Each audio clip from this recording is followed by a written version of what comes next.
Wednesday Night Reviews.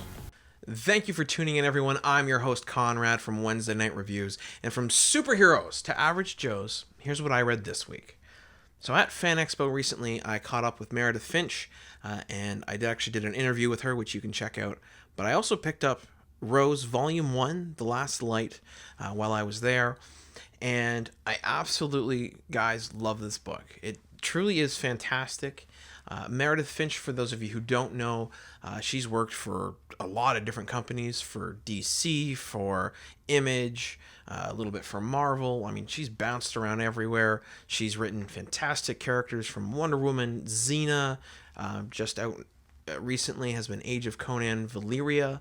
So you can check out all of her work. She's known for writing extremely awesome female characters, and they're always strong characters. And I don't necessarily mean warriors or something like that, but they're strong literary characters, and they're interesting, always to read. So Rose is written by Meredith Finch and drawn by Guara, and it is classic fantasy, like to a T. It is awesome. If I found this book as a printed regular book, I'd frankly not be surprised. I'm glad it's drawn, by the way, though, because the art is fabulous.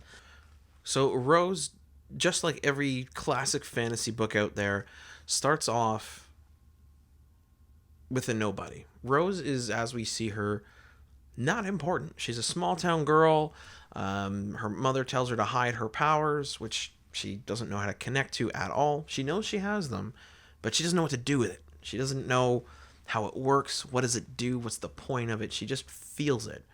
And the first time we actually meet Rose is she's given a gift on her birthday to suppress her power. And then next we see her go out to a lake of some sort in a forest, and she actually lays back in the water and she's completely relaxed, and she tries to connect to this power, which she's unable to do.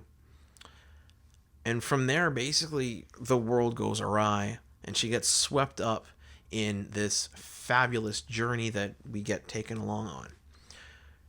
Now, what I must praise absolutely for the creative team to have done is open up with the perfect first page. It's 5 panels. It is simple, it's understandable, and it sets up so much for our story. So the very first panel we see shows us the world. It's beautiful, it's flourishing, there's a village in the background, there's a farmer doing his thing. Beautiful bright colors, wonderfully drawn. It looks frankly cozy. The next panel, we go down and we're introduced to 3 warriors, or 3 guardians, as they are in the books. They're each very distinct, have their own color scheme in the background, their own armor, their physical appearance, extremely unique and eye-catching. So there's nothing that is boring. It's, you take from the serene panel, and then we go and look at our warriors. And the final panel on the page, the last panel, is a duplicate of the first, but with war-torn destruction instead of beauty in life. And I must praise this because it gives you the perfect preface for everything you need to know. We had a beautiful world, war happened, and now it's all messed up and destroyed, and people have died, and there's, issues. There's poverty, there's problems.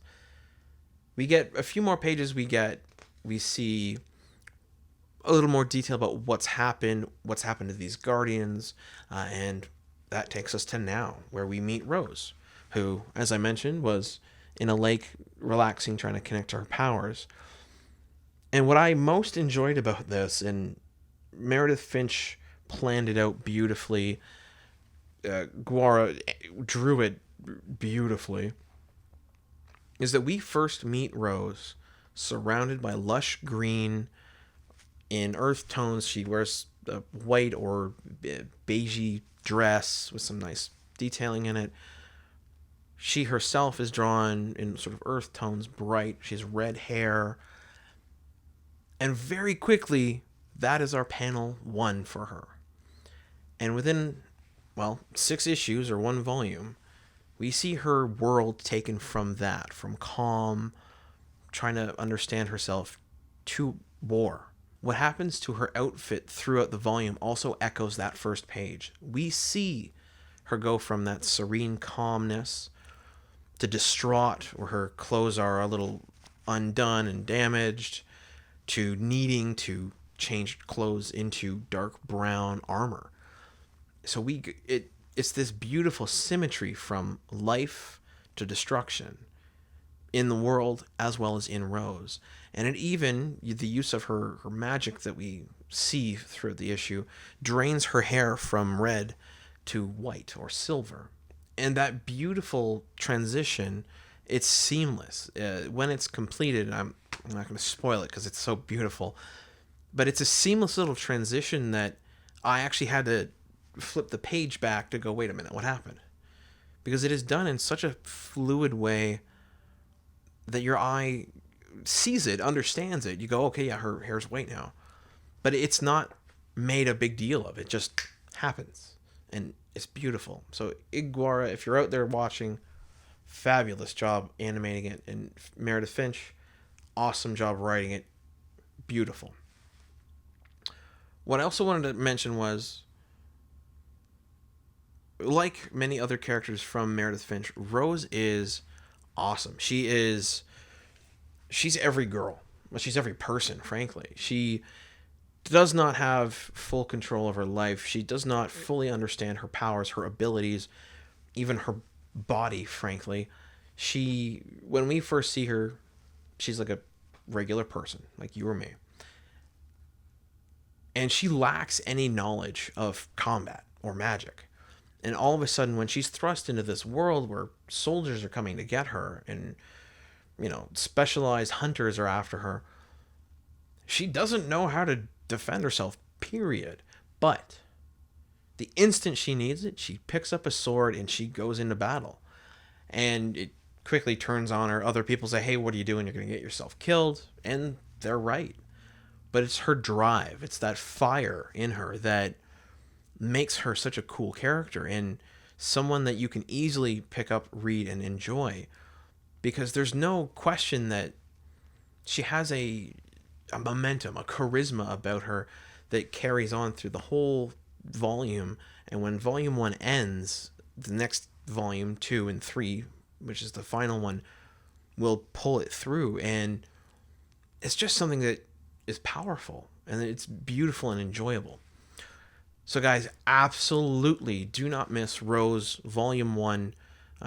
Volume 2 and 3 are all out. This particular version of Volume 1 you may not find. It's an exclusive edition, but you will find the book without issue. Obviously, again, written by Meredith Finch, drawn by Guara, and of course, check out your local comic book store. If they do not have it, they can order it and have it in 1 to 2 weeks. If they can't, for whatever reason, check out your local bookstores. So Chapters, Barnes & Noble, BMV if you're in Toronto. And of course, beyond that, you can check out Image directly, where you'll be able to get a digital copy, or somewhere like Comixology. So guys, thanks for tuning in for Rose Volume 1, The Last Light. I'm your host, Konrad. Give us a like, hit that subscribe button for more, and hit a comment down below to let me know what you thought and what you're reading right now. Have a good one.